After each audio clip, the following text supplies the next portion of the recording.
یہ واقعہ شام کے شہر دمشق میں ہوا۔ ایک نوجوان خوبصورت لڑکی روزانہ اکیلے یونیورسٹی جاتی تھی۔ اسی یونیورسٹی میں اس کا والد ایک ڈپارٹمنٹ کا انچارج تھا۔ ایک دن چھٹی کے فوراً بعد اچانک بادل گرجنے لگے اور زوردار بارش ہونے لگی۔ ہر کوئی جاہ پناہ کی تلاش میں دوڑ رہا تھا۔ سردی کی شدت بڑھنے لگی، آسمان سے گرنے والے اولے لوگوں کے سروں پر برسنے لگے۔ یہ لڑکی بھی یونیورسٹی سے نکلی اور جائے پناہ کی تلاش میں دوڑنے لگی۔ اس کا جسم سردی سے کانپ رہا تھا، لیکن یہ نہیں جانتی تھی کہ اسے پناہ کہاں ملے گی۔ جب بارش تیز ہوئی تو اس نے ایک دروازہ بجایا۔ گھر میں موجود ایک لڑکا باہر نکلا اور اسے اندر لے آیا اور بارش تھمنے تک اپنے گھر میں رہنے کی اجازت دی۔ دونوں کو آپس میں تعارف ہوا تو معلوم ہوا کہ یہ لڑکا بھی اسی یونیورسٹی میں پڑھتا ہے جہاں وہ خود زیر تعلیم ہے اور اس شہر میں اکیلے رہتا ہے۔ ایک کمرہ، برآمدہ اور باتھ روم اس کا کل گھر تھا۔ نوجوان نے اسے کمرے میں آرام کرنے کو کہا اور اس کے پاس ہیٹر رکھ دیا اور کہا کہ کمرہ جب گرم ہو جائے گا تو وہ ہیٹر نکال لے گا۔ تھوڑی دیر لڑکی بستر پر بیٹھی کامتی رہی۔ اچانک اسے نیند آ لگی تو یہ بستر پر گر گئی۔ نوجوان ہیٹر لینے کمرے میں داخل ہوا تو اسے یہ بستر پر سوئی ہوئی لڑکی جنت کی حوروں کی سردار لگی۔ وہ ہیٹر لیتے ہی فوراً کمرے سے باہر نکل گیا، لیکن شیطان جو اس سے گمراہ کرنے کے موقع کی تلاش میں تھا اسے وسوسے دینے لگا۔ اس کے ذہن میں لڑکی کی تصویر خوبصورت بنا کر دکھانے لگا۔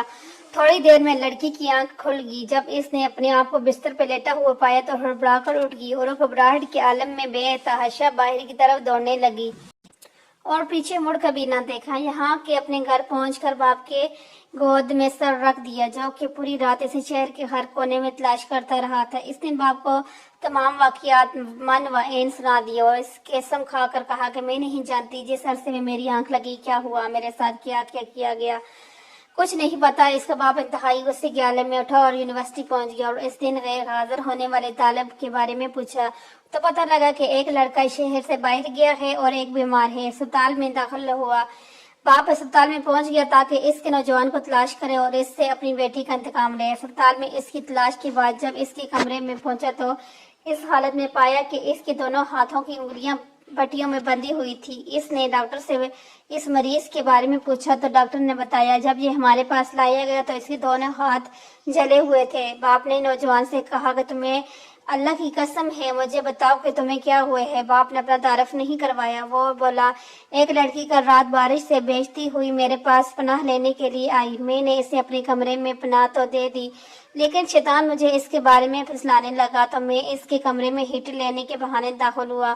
وہ سوئی ہوئی لڑکی مجھے جنت کی حور لگی، میں فوراً باہر نکل آیا، لیکن شیطان مجھے مسلسل اس کے بارے میں پھسلاتا رہا۔ غلط خیالات میرے ذہن میں آتے رہے تو جب میں بھی شیطان مجھے برائی پر اکساتا، میں اپنی انگلی آگ میں جلاتا تاکہ جہنم کی آگ اور اس کے عذاب کو یاد کروں اور اپنے نفس کو برائی سے باز رکھ سکوں، یہاں کہ میری ساری انگلیاں جل گئی اور میں بے ہوش ہو گیا۔ مجھے نہیں پتا کہ میں اسپتال کیسے پہنچا۔ یہ باتیں سن کر باپ بہت حیران ہوا، بلند آواز سے چہلایا اے لوگو گواہ رہو، میں نے اس پاک سیرت لڑکے سے اپنی بیٹی کا نکاح کر دیا ہے۔ سبحان اللہ، یہ ہے اللہ سے ڈرنے والوں کا ذکر۔ اگر اللہ کا خوف نہ ہو تو اس لڑکی کی عزت محفوظ نہ رہ سکتی۔ جو بھی لڑکا یا لڑکی ناجائز تعلقات قائم کرتے ہیں یا غیر شرعی دوستیاں یا محبتیں کرتے ہیں تو وہ اپنے اس برے فعل کو چھپانے کی حتی امکان کوشش کرتے ہیں۔